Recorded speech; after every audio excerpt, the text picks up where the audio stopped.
Indonesia baru saja membuat keputusan besar yang mengubah peta geopolitik global, bergabung dengan kelompok ekonomi BRICS, Brasil, Rusia, India, China, dan Afrika Selatan. Namun, langkah ini tampaknya menimbulkan reaksi keras dari Amerika Serikat. Rumor sanksi mulai berembus, menimbulkan pertanyaan, akankah Indonesia membalas langkah tersebut? Di sebuah ruang rapat yang tertutup di Jakarta, para pemimpin ekonomi dan politik Indonesia berkumpul. Mereka telah memperkirakan konsekuensi dari keputusan besar ini. BRICS bukan hanya tentang kerja sama ekonomi, tetapi juga tentang menantang dominasi global Barat. Presiden duduk dengan tangan bertaut, mendengarkan laporan dari para penasihatnya. Jika kita terus maju, AS bisa memberikan tekanan lebih besar, ucap seorang pejabat senior. Tapi jika kita tidak maju, kita akan tetap bergantung pada mereka. Kita harus menentukan nasib sendiri, timpal yang lain. Keputusan pun diambil, Indonesia akan tetap melangkah maju dengan BRICS. Keputusan Indonesia untuk bergabung dengan BRICS bukan tanpa alasan. Dengan ekonomi terbesar di Asia Tenggara dan sumber daya alam yang melimpah, Indonesia melihat BRICS sebagai peluang besar untuk memperluas pasar, memperkuat ekonomi, serta mengurangi ketergantungan pada dolar AS. Namun, langkah ini juga menimbulkan ketegangan dengan Amerika Serikat dan sekutunya, yang melihat BRICS sebagai kekuatan tandingan terhadap dominasi Barat.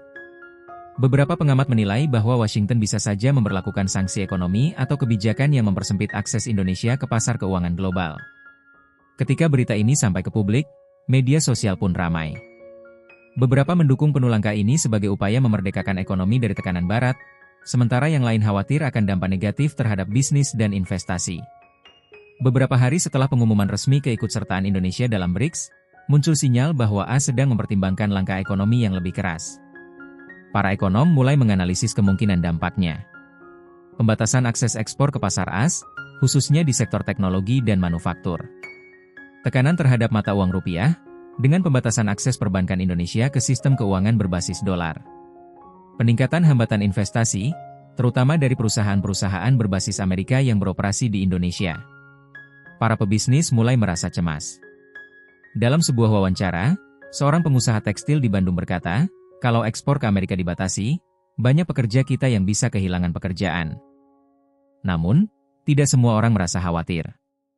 Seorang ekonom senior berkomentar di TV nasional, ini saatnya kita mandiri. BRICS bisa memberi kita akses ke pasar yang lebih besar.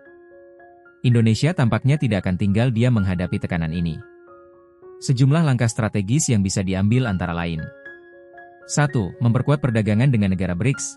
Dengan bergabung ke dalam BRICS, Indonesia dapat memperluas ekspor ke negara-negara anggota tanpa bergantung pada AS.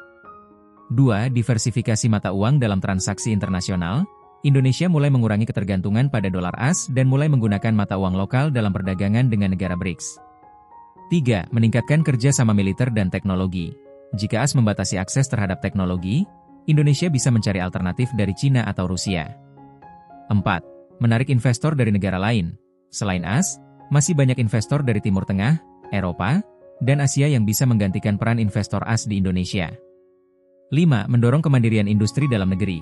Dengan adanya potensi hambatan dari AS, Indonesia bisa mempercepat pengembangan industri nasional di berbagai sektor seperti otomotif, elektronik, dan pertahanan. 6. Menjalin kemitraan dengan negara non-blok. Indonesia juga bisa mempererat hubungan dengan negara-negara yang tidak memiliki kepentingan langsung dengan AS atau BRICS, sehingga bisa tetap menjaga keseimbangan geopolitik. Di Washington, para pejabat tinggi AS mengadakan pertemuan darurat. Beberapa anggota parlemen menilai bahwa sanksi terhadap Indonesia bisa merugikan kepentingan AS sendiri, mengingat pentingnya Indonesia dalam rantai pasokan global.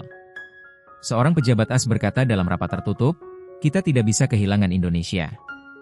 Tapi kita juga tidak bisa membiarkan mereka semakin dekat dengan China dan Rusia. Di sisi lain, Beijing dengan senang hati menyambut Indonesia ke dalam BRICS. China langsung menawarkan kerja sama investasi lebih lanjut. Rusia, yang selama ini terisolasi dari Barat, juga melihat peluang baru untuk memperkuat hubungan dengan Indonesia. Bulan demi bulan berlalu, Indonesia mulai menunjukkan ketahanannya. Meski ada beberapa hambatan dalam perdagangan dengan AS, perdagangan dengan BRICS justru meningkat. Infrastruktur Indonesia semakin berkembang berkat investasi dari negara-negara BRICS, dan sektor teknologi pun mulai tumbuh dengan adanya transfer teknologi dari China dan India. Media internasional mulai menyoroti bagaimana Indonesia tetap berdiri tegak menghadapi tekanan Barat. Banyak yang memuji ketegasan Indonesia dalam menjaga kepentingan nasionalnya. Indonesia kini berada di persimpangan penting dalam sejarah ekonominya. Bergabung dengan BRICS adalah langkah besar yang bisa membawa banyak manfaat, tetapi juga risiko. Jika sanksi AS benar-benar terjadi, Indonesia harus siap dengan strategi balasan yang cerdas dan efektif. Namun, dengan strategi yang tepat, peluang untuk semakin kuat juga terbuka lebar. Jika Indonesia berhasil melewati tekanan ini, bukan tidak mungkin negeri ini akan menjadi kekuatan ekonomi baru yang lebih mandiri dan lebih dihormati di kancah global. Satu hal yang pasti, dunia sedang menyaksikan bagaimana Indonesia memainkan kartunya. Apakah Indonesia akan tumbuh menjadi kekuatan baru atau akan menghadapi tantangan besar akibat tekanan Barat? Semua tergantung bagaimana langkah pemerintah dan strategi yang diterapkan ke depan. Yang jelas, ini baru permulaan dari babak baru dalam hubungan internasional Indonesia. Di tengah pergolakan global ini, rakyat Indonesia pun ikut bertanya-tanya, apakah ini saatnya kita berdiri sendiri dan menunjukkan kepada dunia bahwa kita bisa mandiri? Jawabannya akan ditentukan oleh langkah-langkah yang diambil dalam beberapa tahun ke depan. Dan sejarah akan mencatat, apakah ini langkah yang mengangkat Indonesia menuju kejayaan baru, atau sekadar lembaran lain dalam perjalanan panjang diplomasi global.